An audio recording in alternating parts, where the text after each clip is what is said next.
welcome back to the Earthdawn Survival Guide, the podcast for all disciplines, paths, players, and game masters. With your questers Josh and Dan, I'm Dan.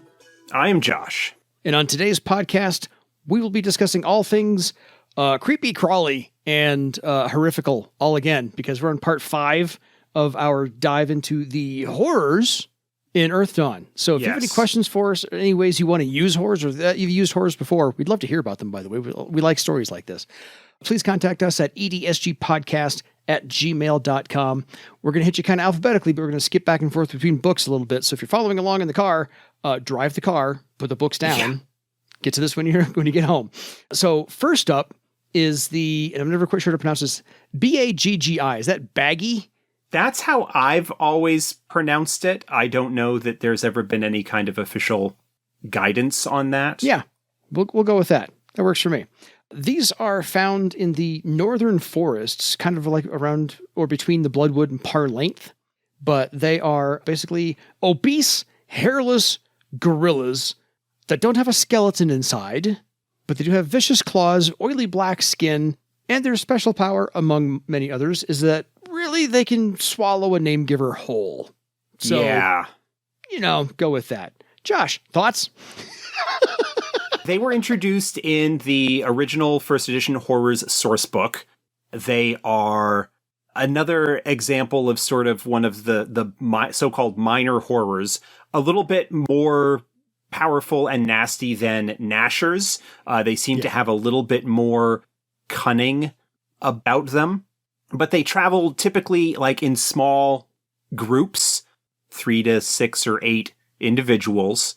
Yeah, one's bad enough. Yeah, they aren't particularly intelligent or desire some of the more advanced torments that some of the more powerful and named horrors avail themselves of. They are much more of a sort of physical opponent. Or blunt object. Yeah. So one of the things that we'll start talking about here as we're getting into horrors is looking at their harvest energy power.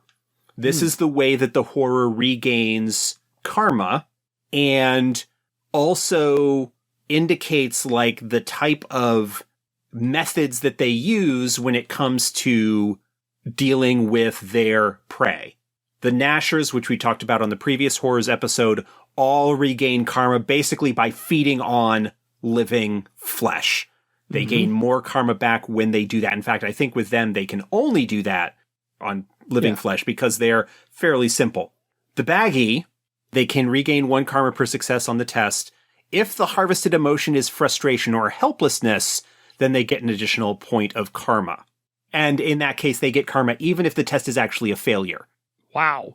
The way that they do this is that because of their physical nature, the way that they are in terms of being this kind of big fleshy bag of nastiness, is they swallow a particular target, preferably one that has companions, but they'll like swallow that individual target and like run away with them.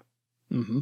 And because of their physical prowess, it is often very difficult for anything to be done against them. The description in the GM's guide has an encounter that is typical of that, where some Baggi attacked some elves, swallowed one of them, and like ran off. They treed them, and like they set fire to the tree, and the Baggi was just like, yeah, burn me up, I don't care. That basically were sort of feeding off of the helplessness that their companions felt at not being able to save their friend. Mm-hmm. So they're arboreal. You are likely to run into them in the forests and jungles, especially around in northern Barsay, but obviously you could run into them potentially in the Servos jungle or any other sort of forested area. But yeah, they're kind of physical and nasty. And the other rough thing about them, in addition to their ability to devour opponents, is they have this other nasty ability called Karma Void. That whenever an opponent spends karma against the Baggi, they need to spend an additional karma point You need to spend twice as many karma in order to get the same effect as you otherwise would. That second point of karma that you spend does not do anything. Doesn't give you an extra dice. Yeah, it doesn't give you extra dice. It's just an additional expenditure. Yeah. So that's an additional reason why they are tougher to fight. They've got a really high awareness. They've got fury, which is the same kind of power that cadaver men have, in that if they do get wounded, they actually get tougher. They have great leap, so they can like leap and pounce and devour. They've got the pounce special maneuver. Yeah. So yeah, they are nasty. Kind of like a physical opponent, but just a rough one to go up against. Yeah. And like I said, one's bad enough, but they travel in packs. Yeah. So 3 or 4 of these at the same time, oh, that's just a bad day. They're a journeyman tier challenge. So a journeyman group of characters could conceivably take on 3 or 4 of them. Yeah. But a single one would absolutely be a very difficult challenge for lower circle groups. Yeah. Yeah. I can see that. And no, thank you. But that's just me. But then again, I'm usually sometimes the game master. So on to the one we're going to talk to today out of the companion, out of the 2, is the Bloodshaper. This is an ancient, toothless, humped-back name giver of any kind, whose astral form can be up to a mile away, which looks like, maybe, we kind of think we know, a spider-like machine with countless arms and very sharp things at the end. The Bloodshaper has a very special way of infecting their victims, though. They make blood charms. Yeah, talk more about this. I didn't review this one beforehand. Oh, I was going to say, yeah, Bloodshapers really don't like a whole lot of physical combat, but they're very capable of it if you back these guys into a corner, of course. But this has what mechanical arms that end what look like surgical tools covered in dried blood sprout from their back. So they have that whole name giver form, but then they have these things that come out of their back around to the front like a spider leg does as well. But you really can't kill it if you don't kill its astral form, which again could be anywhere within a mile. So as you're trying to astrally sense them, it may not work. You may just come up with a void because their astral forms are ways away. Yeah, the true horror itself is purely astral. They can create a physical body that they operate through, but that body is really just more of a construct, and destroying that doesn't really affect the horror in any significant way. They've got a whole bunch of powers. Like their write-up in the companion is almost 3 pages, just in terms of their powers. But basically, they provide these blood charms, and the only way that they can mark their target is with the special blood charms that they create.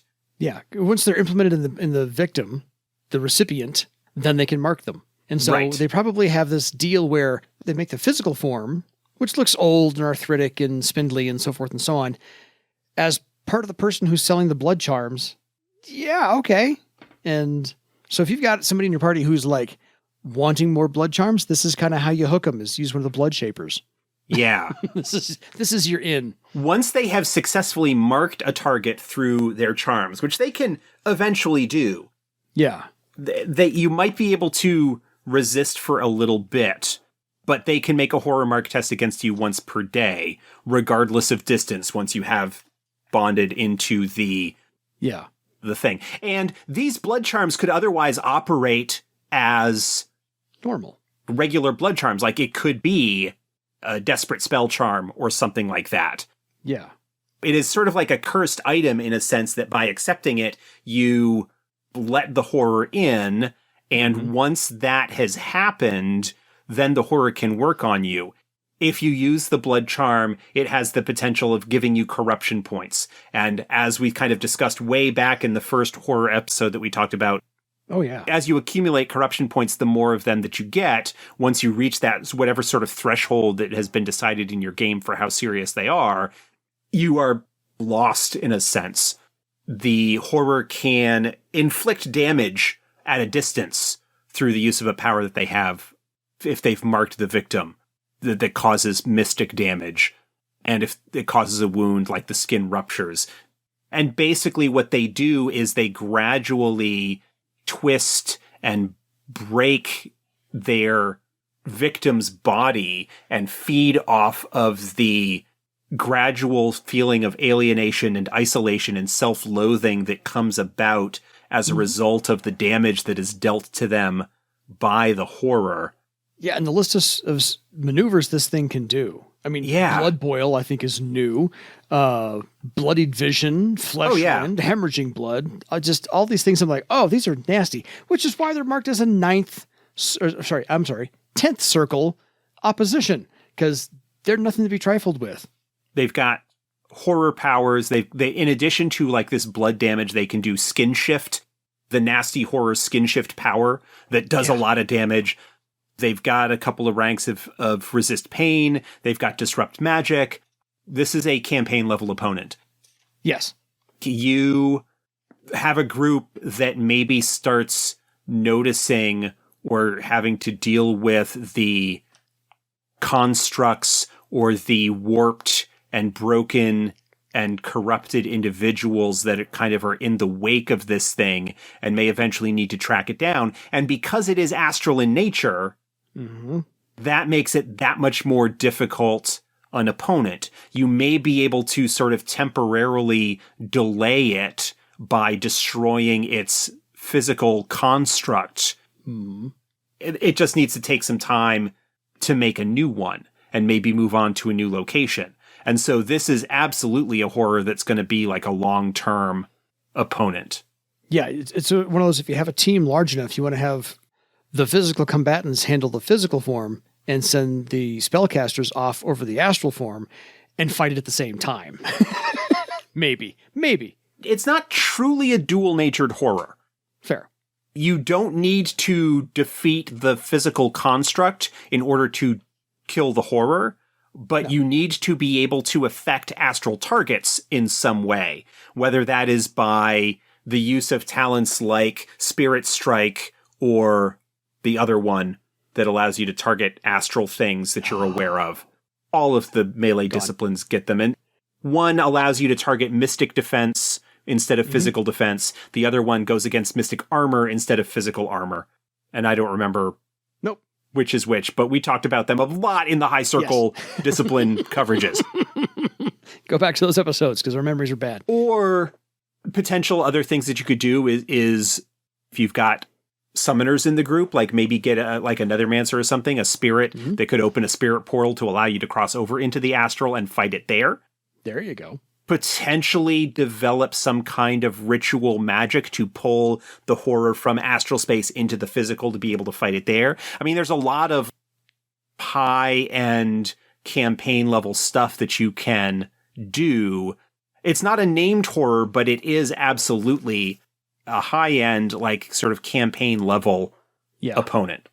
Oh, no. That you really want to build, like, story arcs and that kind of thing around. Yeah, multiple chapters of your campaign. Potentially. I mean, you could perhaps do it as a shorter arc within a campaign at a higher circle. Yeah. But these are nasty enough that it's really, like a lot of the more insidious horrors, you kind of want to minimize the amount of treating them as disposable monster of the week kind of things. Like, you want to give it the respect that it deserves. Yeah, this needs a long story behind it. This one really does. The Baggi, not so much, but the Bloodshaper, needs a longer, drawn-out story for a better denouement, better conclusion when you get there. So that's just me. On to the Deceiver. These have are great. Been around for a while. They specialize in illusion. They're roughly 4 feet tall, humanoid-ish, gray bumpy skin resembling brain matter, and they have open sores, or open places on their skull. Yeah.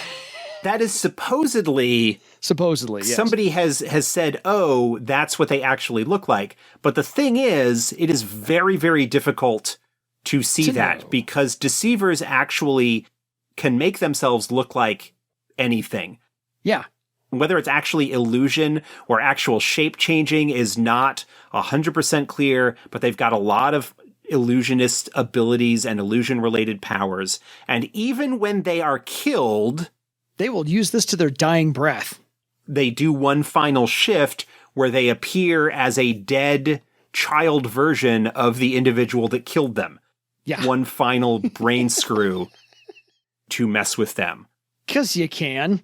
They've got empathic and telepathic powers, and they use that to impersonate people and to replace people in a community, and to use that to sow uncertainty and fear and paranoia and discord.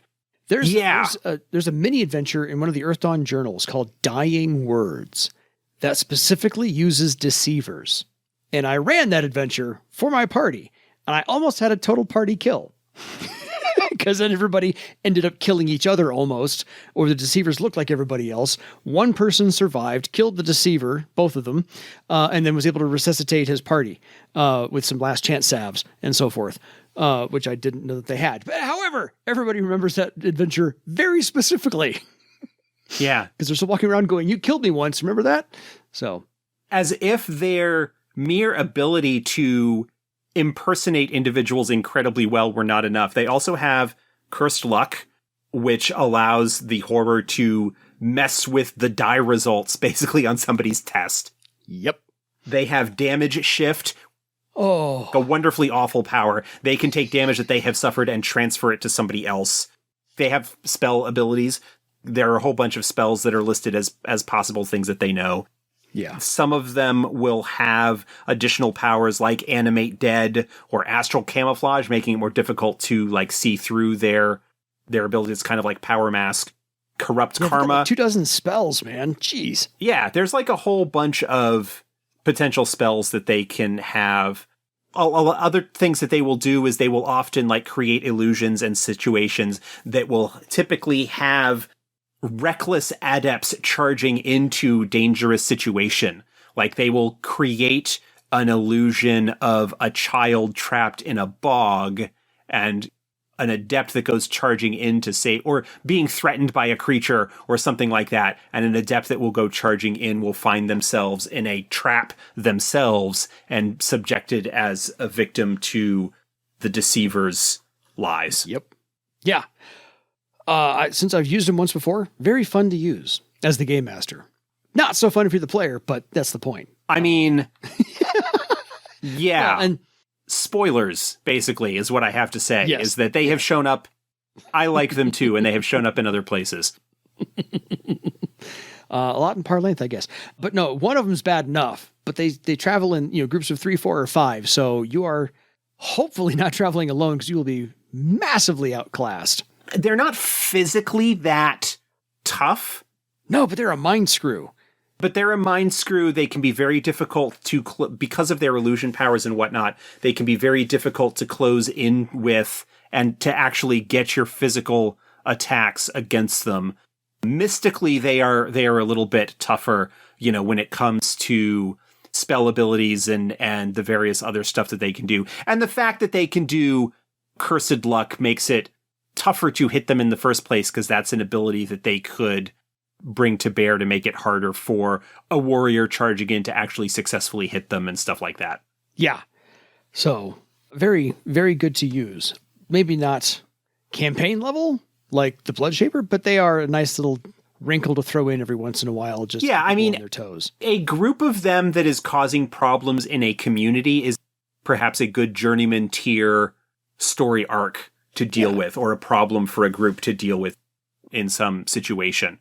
Yeah. They tend to prefer smaller, more isolated communities because it's easier for them to sow that distrust in a community where people are a lot more likely to know each other. A group of deceivers could perhaps infiltrate a neighborhood of a larger city or whatever, but they're probably not going to be super involved if you're talking about big cities or like the Kingdom of Thrall or Travar or something like that. Yeah. They are probably not going to be getting involved in terms of replacing the leadership of those communities or something like that. I mean, it's possible, but that's something that I don't think they're particularly well suited for that kind of situation. I think there are other horrors better that might be better. Yeah. No, they have their place. Don't get me wrong. They have their place, and it's a fun place to be. On to the Despairthought. One of Josh's personal favorites, I know. Yeah, these are kind of iconic. The Despairthought is the horror that was tormenting Jerol during his childhood and in the Longing Ring novel. Yeah. It appeared in there. Their physical form is this big, white, maggoty thing that has like a whole bunch of baby arms coming off of it, and it scrubbles around. But what it can do... No, that's the misery worm, which is... It scuttles around on multiple stubby arms. Like, that's the description that it says, like little stubby baby arms. Oh, yeah.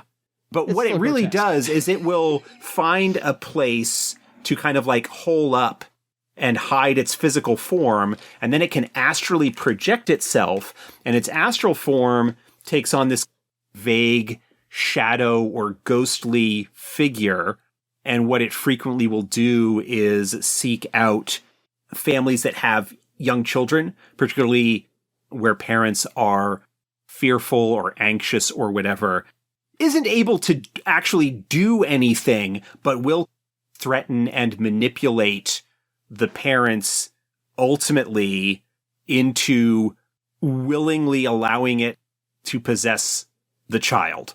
Yeah. Basically, the parents need to do like this little ritual in order to allow it to happen. But once that's happened, then the despair thought lodges itself inside the brain of its victim. And if the victim tries to speak at any point after that, the horror takes control of their tongue and makes them speak gibberish, kind of like arcane mutterings, but causing pain to people. Yeah. And then gradually works on the victim and the isolation and self-loathing and whatever that come about as a result of that, and kind of feeds on that despair and that hopelessness that builds over the course of time. The horror eventually prodding the victim to eventually commit suicide, to kill themselves out of the despair and isolation and hopelessness that have grown as a result of their situation. There is really kind of like an almost sort of an external cause for what would otherwise appear to be like severe depression, like high-end clinical depression. Mm-hmm. They're not physically particularly tough, but you got to find them. Yeah, you got to find them. They astral project. They tend to try and hide their bodies as well as they can, and they are kind of bound to their chosen victim until the victim commits suicide and releases them. They can only mark a single victim at a time, generally speaking. Yeah. So they're up there in level as an opposition rating. Like I said, it was part of the first novel, which is why it's a near and dear to our hearts, because it's been around that long. Yeah. It was the first introduction, so... It is in one way like iconic and representative of the way that the more intelligent and canny horrors can work on things. This one gets into your brain and causes you to doubt yourself and hate yourself because of the pain that you cause to your family and friends and whatnot if you actually do try and speak, and just generally like kind of works on you to drive you to despair. Yeah. Classic horror, and it goes way back to first edition, and like I said, the first novel. So this is kind of like a good capstone opponent for a high novice tier campaign, because part of the difficulty is figuring out where it is and tracking it down. And like you could have some adventures where you're following its path of destruction. Yeah. To track it down before you track it down to its lair, and have the fight there where the physical fight isn't that difficult. It can have powers that, make it difficult, like corrupt karma, corrupt reality, things like that. It's otherwise not physically particularly difficult. And so it operates in a way that means that it doesn't get into physical conflicts with adepts. If it in fact is getting found out, it is likely to potentially try and get its chosen victim to kill themselves so that it is sort of freed and able to relocate or whatever. Grab a new victim. Time to feed again. On to something that was actually recently thrown at me in my game, the Doppler, which I'm pretty sure is just a shortened version of the doppelganger, because that's the nice German sort term. of. if I'm pronouncing that right. This appears as a name giver, but it has a stinger somewhere in its body, like forearm, hip, something like that. This is personally. These are body snatchers. These are body snatchers. I have a better one, though, than body snatchers. I saw a movie recently called The Broken, starring Lena Headey, and fairly recent. All about the same thing. They're doppelgangers that come in and do all kinds of evil things. It's a freaky movie. Just got to say that. But this is one I think you can build a mystery adventure around. This is a side adventure. It took us 5 or 6 hours to get through this one. We finally figured it out and, was able to get to the Doppler. But this is, whenever a Doppler kills a name giver, it uses the stinger to draw blood from the corpse. The stinger then detaches from the body and gets buried or hidden. This is what we found. This was our clue, in a secluded spot. Over the next few weeks, the stinger grows into a duplicate of the slain character, including the talents and abilities the victim possessed. So, hence the doppelganger. This infiltrates the community and gradually takes over. So yes, this is the epitome of body snatcher, to Josh's point. Yeah. So hence the name Doppler. It was a neat little side adventure that we took on this one. Like I said, we did finally figure it out, but nice if you want just a one shot, a different off the beaten path. That's one thing that you can do. You can make it a little bit more severe by actually having a group of Dopplers that is infiltrating and taking over a community, because those who are not affected feel unease, paranoid, and paranoia and stuff like that. One of the things that you find with some of these horrors, especially some of the earlier ones that are developed, is that they have things that mirror mental illnesses or other like psychiatric or neurological problems. There is an actual documented neurological issue where you are convinced that a loved one has been replaced with an exact duplicate. That's what's going on. I mean, again, like body snatchers, like that whole situation, but that's what's going on. Like the people who have not been swapped in will have that feeling, like they'll be aware on some level that something is wrong, but not have any way of proving it, because the duplicate will have all of the memories and abilities and everything that the other had.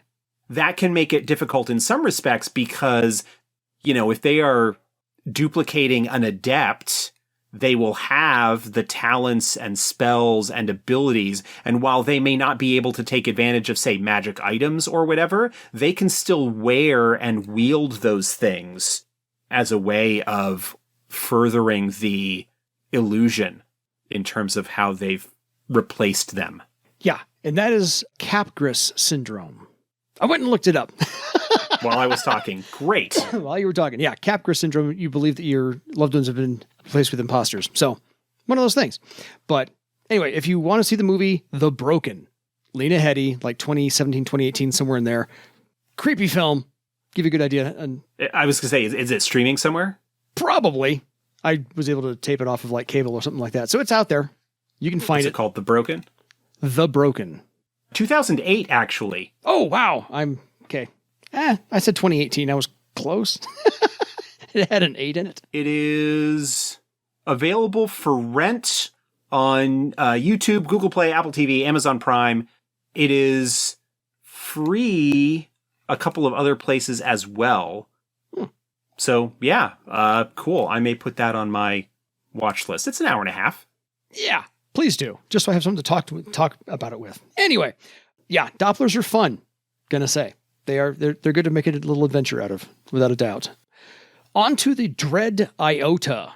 Oh, this one's kind of cool because the Dread Iota is a different kind of horror. They are microscopic, usually ingested through contaminated food or water. Somebody, somewhere in one of the cities in Barsave said that they invented something that lets them put lenses together to finally look at things that are very, very small. And so they think they looked at some Dread Iota under a microscope, air quotes. They have scaly skin with large heads, and they are grinning malevolently. But the Dread Iota are just fun because, you really don't... You don't see most horrors coming at you. You really don't see this one. Yeah. This one kind of plays on the old idea of illness being caused by evil spirits. I mean, in a sense, that's kind of like what this is. Reflecting the ideas of like disease and corruption and whatnot. And so you ingest them in contaminated water, but also you can find them in food and other beverages and whatnot. Oh, yeah. Once a sort of critical mass of them has developed, they will mark you and basically feed off of you, and you'll waste away. And once you have sufficiently been done away with, the Dread Iotas can animate your corpse as a ghoul and have you kind of move on and maybe spread them to other places. There was a first circle spell, Purify Water. Do you think that would, if it with enough success, wasn't there? I think it was the case that Purify Water would work against them because there was really not a whole lot else to do that. One of the other things that they have is the Karma Boost power, which allows them to give their karma to their marked victim, whoever they're inhabiting, and use that to get them to do things and whatnot. They can like sort of manifest spell abilities. They can be very difficult in some ways to deal with. I'll be honest, unlike some of the others, I've not ever really figured out. This is one of those that would likely be just a single adventure or a short adventure story.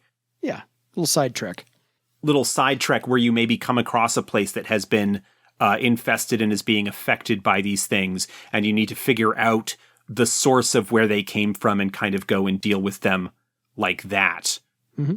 You know, maybe you come across a ruined village where all the inhabitants have now been animated as ghouls as the Dread Iota have affected them. Or maybe you start off with a village or whatever that is having incursions by ghouls and you track them back. There's a few things that you can do, but these are not a major arc campaign story type opponent. This is something that is a side trek or whatever. I mean, it could cause problems if they somehow get into a larger community, like say in Bartertown or some kind of place like that where there is not necessarily quite as strong a thing. Yeah.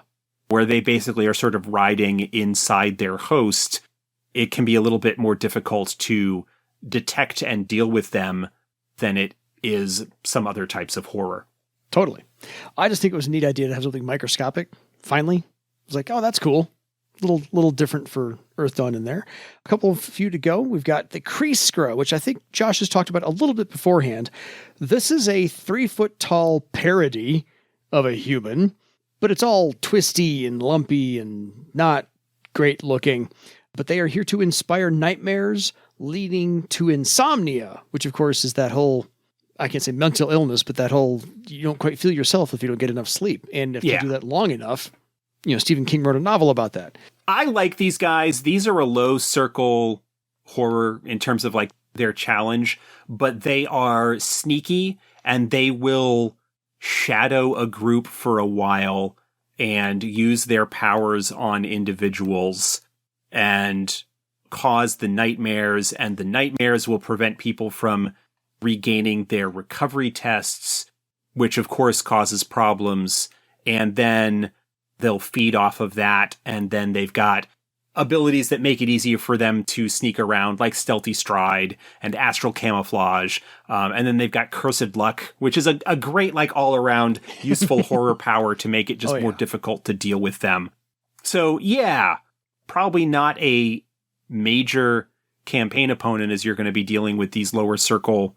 These are even like a novice tier challenge, but they can certainly cause a lot of problems for a community, or as a group, if you've got like an overland journey that the group is making somewhere, they might pick up a tale of a Kreeskra or two that will cause them issues on the road and potentially make things more difficult for them. I can see a Kreeskra just living in the attic of some tavern or inn, just occasionally giving people insomnia here and there as much as possible. Over the course of their torment on a victim, for each full week that they continue, that they are sort of not found out and destroyed, the victim's toughness gets lower, and eventually if the toughness drops to 0, they die. So they are actually capable of killing people as a result of the insomnia and torment that they are providing on them. Those are going to wear you down. So Kreeska is kind of classic. Have they been there since first edition, or are they relatively new? They were in first edition, the original core book. The picture of them in there is pretty sure it's a Larry McDougall piece that is just this weird little goblin-looking thingy with like one big misshapen arm and the head kind of half twisted and stuff like that. That rings a bell now. I gotta look that picture up again when we're done. 3 to go. Mindslugs. These are the... Yeah. Whew, man. If this is not in your nightmares, I'm not sure what's wrong with you. But these are the 6-inch long, like black millipedes that attack you while you're sleeping. It's very simple horror. Oh, yeah. But, you know, if you ever saw these guys are minor horrors, and they're kind of mindless, but basically what they do is they burrow into your skull and eat your brain. Yeah. I mean, Mind Slug tells it right there. I mean, if you saw the Star Trek movie where they actually, you know, have this little insect thing Star Trek 2, crawl into your ear. Star Trek 2? Yeah, okay. That's the one. Mm-hmm. So something along those lines. These don't even control you. They just burrow into your brain and kill you. They're pretty simple that way, which is, you know, a straightforward enemy is nice to have every once in a while. But the art on page 495 in the Game Master's book, by the way, well done. That's not creepy at all. But yeah. These guys are simple. They're, again, like similar to the Kreeska, these are like a novice challenge. Yeah. The difficulty that they have is that they are mindless. That's part of it. So they're immune to fear and stuff like that. They've got ambush and gain surprise abilities. So if you don't detect them, it is very easy for them to sort of gain an advantage and possibly burrow in. They've got corrupt karma and cursed luck, which makes things tough. And then if they have latched on and are burrowing in, it really hurts to pull them loose, and you need to succeed at a dexterity test. Yeah, the painful extraction is just... There's like a willpower challenge that needs to be overcome, and the difficulty numbers for those go up the longer the worm is able to burrow in, because it's tougher to get a hold of them and all of that. Yeah. So...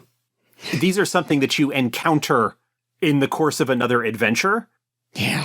These serve a similar role to like constructs in some regards, that you are not going to see these as a major challenge or capstone, but these are in an area where you would be potentially dealing with them as an additional hazard in a dangerous or corrupted area. Yeah, because these like to attack you while you rest. Yeah. They really want to burrow into your brain while you're sleeping. Get at them tasty brain meats. Well put. Back over to the companion for the last one from there for a while. The Misery Worm, also known as a greater Despairthought, maybe, who knows? They can't quite tell them apart. They've not done the classifications on that just yet. This is the larger worm that has the childlike arms that crawls around like a millipede. It's white with like Rorschach ink blot patterns on its outside, but it does have an armored head and kind of a meat grinder mouth. They live underground, thankfully. But what misery worms like to do is get a hold of the children to turn the children into wretched imps, because misery worms are tended to by wretched imps, which we covered on a previous episode. Yes. So there's that big circle of wretched imp to misery worm to wretched imp back and forth there. So take it away, Josh. Unlike the Despairthought, which focuses on tormenting and eventually causing the victim to kill themselves, the misery worm has a different end goal and a different way of operating. Yeah. But in some ways, they are kind of like more powerful Despairthoughts. They target parents with young children, and they manipulate the parents into ultimately kind of unaware harming the child. Mm-hmm. They've got, astral projection. They are more of a physical challenge than a Despairthought is, but they kind of operate in a similar way. They've just got more powers and higher step numbers and stuff like that. A whole lot of tools. And rather than driving the victim mad, they have them waste away or wither away and have it go that way. Because they are larger, they do, unlike the Despairthought, they do have the ability to swallow targets whole and cause additional damage if you are in a situation where there's physical combat going on. Yeah. And they typically have a bunch of spells that they know as well. So they can be a little bit more of a difficult problem to deal with. Oh, totally. That's a higher campaign level bad guy Yeah. to use. That's not a one-off. You need to plan for the misery worm to be in there. Because again, they like to create the wretched imps and then have them around. So I think if you introduce a wretched imp somewhere in the first part of the campaign, then a misery worm should be along a little bit later on. That's Maybe. just me. I would do that because I like foreshadowing. One of those things. Last for this episode today, because I can't say running long, but we're doing pretty well on time, is the Scurrier. These are fun. I think they were first introduced in the par length box set. Yes. Am I right? Yay. The par length box set. These are mostly found in par length. That's where they are primarily located. Yeah. But they can also be found in other ruined or abandoned cares. These guys are another, like, not particularly tough physical opponent, but they are a nuisance because what they like to do is reset traps that have been sprung and repair traps using their sort of magical abilities. And they sort of gain their sustenance by the pain and discomfort that adepts or anyone really suffers, but mostly adepts because, ruined cares and stuff like that. Yeah. When they get hurt by the trap. That's really it. Again, cursed luck, a stock horror power that allows them to kind of mess with your die rolls, which can make them a little bit more difficult to deal with than their numbers would perhaps otherwise indicate. But yeah, that's basically it. They can make and repair traps. And so you can never be sure, especially in par length, whether an area that you thought was safe remains so, because Scurriers can sneak back set traps where there wasn't one before, or fix a trap that had previously gone off. Yep. I like these guys. The Jeff Lobenstein art of them in the par length box set is wonderful. The sort of mark of them is that part of their skull is missing and showing sort of like exposed brain beneath it. And they're all kind of like small and patched chubby and patchy fur and looking like really kind of wizened, warped, deformed stuff. Yeah. Almost like primates, but not quite. A nuisance, not going to be a major opponent, but they are going to cause you problems if you are doing any kind of care delving or exploring in par length or anything like that, because there would be traps that you might not expect coming to hurt you. Yeah, these will put obstacles in your way if you don't have obstacles. So, obstacles. So I think there's a nice little dirty dozen we got to today. The Bloodshaper, I think, is the campaign level, as well as a couple of others in there as well. So I think these are fun to use in many different ways because we covered the gamut on how they can arrive and what level they can be involved in your campaign or your adventures. A lot of these are ones that you are mostly going to see as maybe single adventure or small story arc opponents. Maybe or if you're going to have a game that's going to be dealing a lot with horrors and whatnot, that these are going to be the horrors that characters are likely to encounter during their early career. Mm-hmm. If you've got like a horror stalker or somebody like that in the group, a lot of these horrors are like going to be really good bread and butter stuff that they are going to be dealing with on a semi-regular basis. Yeah. Folks, if you have any questions for us about anything you've heard tonight, or if you've used one of these or fought some of these and how you defeated them, again, we would love to hear your tales about how you encountered these or how you use these against your players. So by all means, if you've not seen The Broken, go watch The Broken for your legend. Good night, everybody.